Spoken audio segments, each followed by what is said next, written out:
રાજ્યમાં મહિલા સશક્તિકરણ માટે સરકાર કરી રહી છે અથાગ પ્રયત્નો, પણ સરકારના પ્રયાસોની સાર્થક કરવામાં ખુદ જનપ્રતિનિધિઓને જ રસ નથી। 10 ઓગસ્ટના મહીસાગરના વીરપુરમાં પોલીસ તરફથી સરપંચ પરિસંવાદનું આયોજન કરાયું હતું। આ પરિસંવાદમાં મહિલા સરપંચો જ ગેરહાજર રહ્યા। મહિલા સરપંચોના સ્થાને તેમના પતિદેવો હાજર રહ્યા। વીરપુર તાલુકાના 20 ગામમાં મહિલા સરપંચ છે। જિલ્લા પોલીસ તરફથી સરપંચ પરિસંવાદ કાર્યક્રમમાં તમામ 20 મહિલા સરપંચના સ્થાને તેમના પતિઓ હાજર રહ્યા હતા। ગામના વિકાસમાં મહિલાઓને પણ પ્રતિનિધિત્વ મળે તે માટે 50% મહિલા અનામત લાગુ કરવામાં આવી છે। તેમ છતાં સત્તાનું સુકાન પતિઓ જ કરતા હોય તેવો ઘાટ દર વખતે સર્જાતો જોવા મળે છે। રાજ્યમાં મહિલા સશક્તિકરણ માટે સરકાર કરી રહી છે અથાગ પ્રયત્નો, પણ સરકારના પ્રયાસોની સાર્થક કરવામાં ખુદ જનપ્રતિનિધિઓને જ રસ નથી।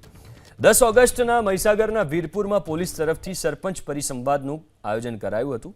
આ પરિસંવાદમાં મહિલા સરપંચો જ ગેરહાજર રહ્યા।